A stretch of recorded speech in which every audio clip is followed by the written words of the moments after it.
Coucou, c'est Tiffany du blog Du Bonheur à Delhi, j'espère que tu vas bien. Je suis très heureuse de te retrouver dans cette nouvelle vidéo. Alors, depuis hier, avant-hier même, je te parle d'un livre que j'ai vraiment adoré, Quelqu'un à qui parler de Cyril Massarato.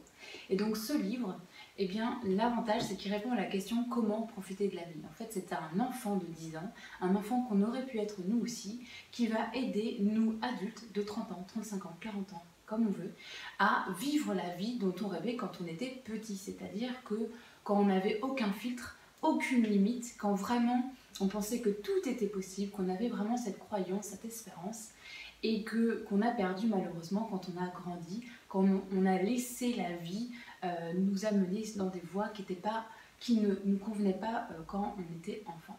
Et donc comment changer ça? Comment enfin profiter de la vie? Comment vivre cette vie qui nous passionne et dans laquelle on se sent bien? Eh bien, l'enfant, dans ce livre, nous donne plusieurs conseils. Je t'en ai partagé un hier, c'est à savoir d'avoir toujours son mot à dire, de ne pas laisser la vie nous amener dans des voies confortables ou trop sécurisantes. Voilà, de garder toujours le choix, oui ou non, cette voie me convient ou pas. Et le deuxième conseil aujourd'hui, ça va être de persévérer. En fait, dans le livre, donc, il y a le grand Samuel de 35 ans donc, qui fait des publicités pour vendre des vêtements pour chiens, qui parle avec l'enfant qu'il était quand il avait 10 ans.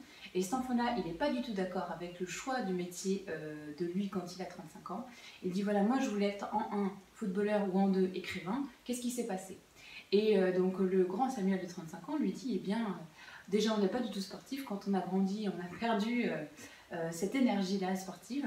Et j'ai essayé de faire publier 2 manuscrits à la sortie des études et ça n'a pas marché. Et le petit Samuel lui répond et t'essaies pas d'en faire un 3e? Donc c'est ça en fait, c'est-à-dire que la vie, là encore, va pas nous faciliter la tâche. Quand bien même on a un rêve, tout va pas se mettre en place comme ça, comme si c'était du gâteau, on va dire. Donc il va falloir persévérer. Si on a envie d'être écrivain, eh bien on écrit des histoires jusqu'à ce que ça marche. D'ailleurs, j'avais lu un livre à ce sujet de Stephen King qui s'appelle Écriture. Il parle de son métier, c'est un peu son autobiographie.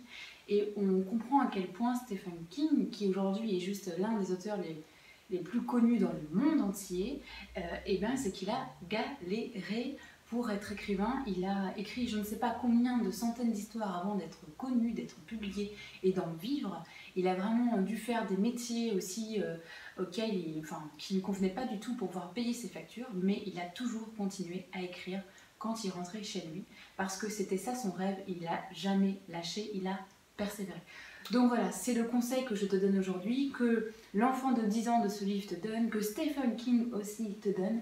Donc persévère, si tu as un rêve, même si la vie aujourd'hui que tu vis ne donne pas, te donne pas l'autorisation de réaliser ce rêve, eh bien persévère encore et encore et encore. Voilà, donc j'espère de tout cœur que cette vidéo t'a plu, j'espère qu'elle t'aidera à faire de ta vie une vie plus belle et plus sereine, et je te dis à demain dans la prochaine vidéo. Salut!